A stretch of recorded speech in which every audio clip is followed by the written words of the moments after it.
Hi folks, my name's Matty and welcome to my channel, Dad's Back Garden Barbecue.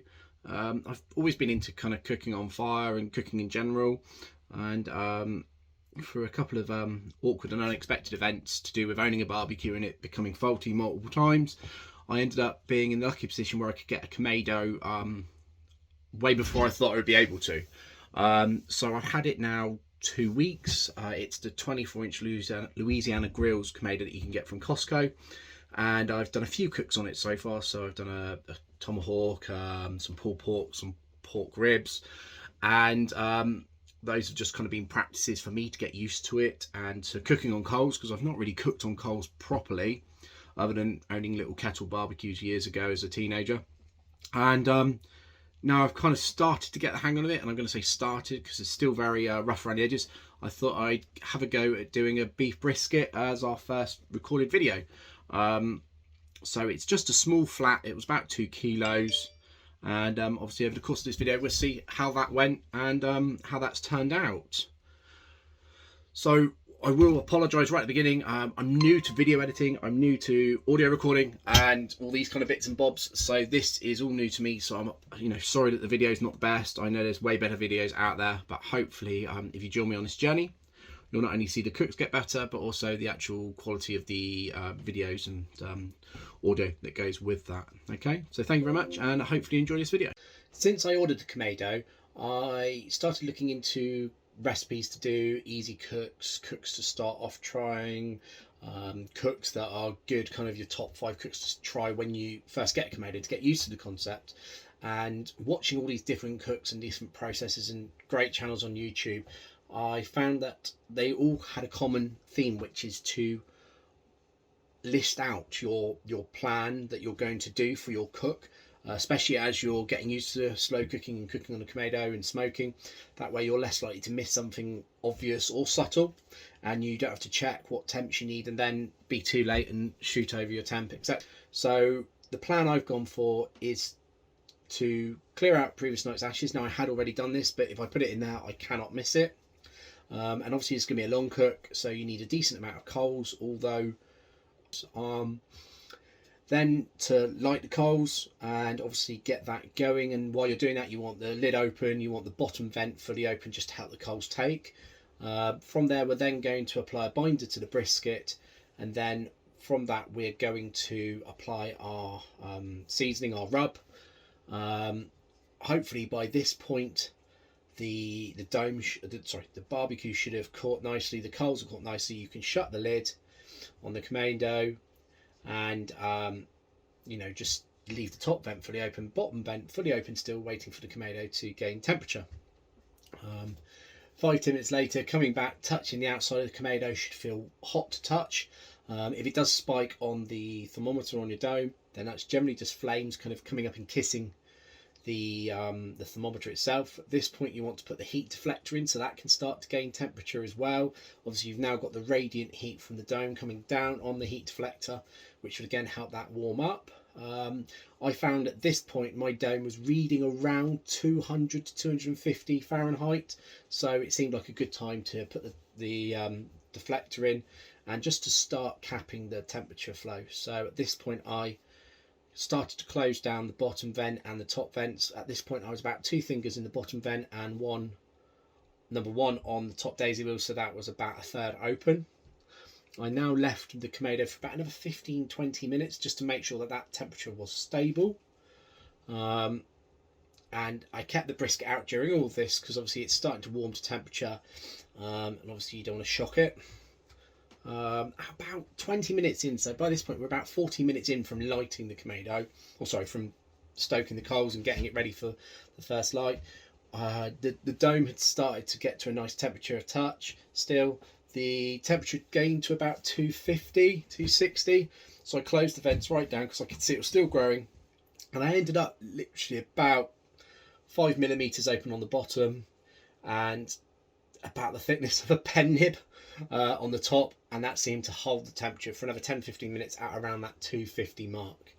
I was happy the temperature wasn't gradually going up or down, and so I put the brisket on the grill and put the thermometer in, or the probe in, sorry, set the probe to the desired temp.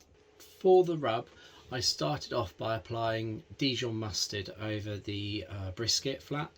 I've looked online, watched different videos, and it varies from olive oil to just adding a bit of water, so the spritz, various mustards, etc. However, for this, I thought I'd go over Dijon mustard because it's not too strong a mustard, and at the same time it does flavour the meat, and obviously mustard and beef are a very classic combination that work well together. So I liberally applied the mustard over the flat. I do apologise for the kind of shocking video footage. Been trying to do it one-handed and have since, after trying to make this video, ordered a tripod. So as I said at the beginning, hopefully we'll see these videos improve as well as the cooks improve. So I really kind of made an effort to get the mustard all in all the nooks and crannies and different cuts on the flat. The flat for me was pre-prepared by the butcher, so I didn't have to take any of the fat off it. And obviously once applying the the Dijon mustard, sorry, I applied the rub, which I'll go into kind of the contents and details of that in a minute, but basically it's a kind of Texas with a twist. So it's salt, pepper, garlic, it's got some coffee, some paprika, some brown sugar and some other bits and bobs, and like I said, we'll go over that in a minute. So the rub contains various ingredients that I've listed, hopefully on the slide you can see at the moment. One of the things I picked up from one of the other channels I follow, Bearded Butchers, is they go with rub that has coffee in it on a lot of their beef based cooks. So I thought I'd give this one a go, and yeah, it was really popular. It's not at all too spicy, which is a thing for me to focus on, as not all the family like spicy food, and yeah, it was just a subtle spice. Really complemented the beef and really added great flavour to the cook. So obviously we popped the beef joint on the Kamado. While the Kamado was at temperature, we popped in the probe to monitor the temperature of the beef, putting it into the thickest part of that flat, and I also had a second probe monitoring the internal temperature of the Kamado dome. I tried to keep it steady, and I think throughout all of this cook it rarely spiked up too much. There was a stall around 155 degrees Fahrenheit, which is common, and obviously we'll get to that in a minute. As per the plan, we were aiming to get the internal temp of the brisket up to about 165 degrees Fahrenheit, at which point we were going to wrap it and spritz it a little further and pop that back into the Kamado. As I mentioned, it did start to stall around 145-50, and by about 155 Fahrenheit I decided to wrap it, as I've seen online this is something that is a good way of helping it break through that stall. So I wrapped the brisket and carried on from there. Now all the way through the cook, every half hour to hour, I was spritzing the brisket. It was a mix of apple cider vinegar, apple juice and water, and I started that after about 2.5-3 hours when the bark had nicely established, and continued doing that every half hour or so until we finished wrapping it in foil. As you can see, the brisket has got a nice bark on it. It's nice and juicy still.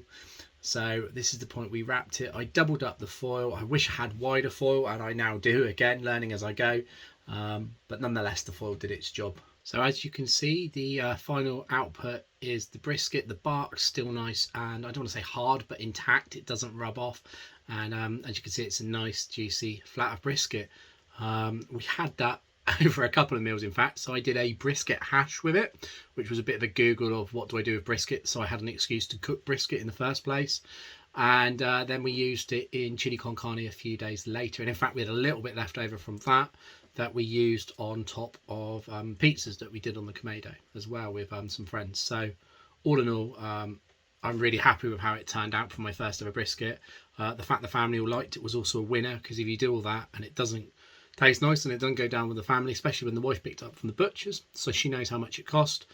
So yeah, really pleased in all with that. So thank you very much for joining me on this cooking of this brisket flat. And like I said, over the course of just doing this video, I've got a tripod, I've got some other bits and bobs to try and help this process, and I'm hoping to do kind of more of a real-time film with the next cook. So watch this space, and obviously if you enjoyed the video, give it a thumbs up, subscribe. I know there's hardly any content at the moment, but obviously over the coming weeks there's going to be more content added. So thank you very much. Cheers. Bye bye.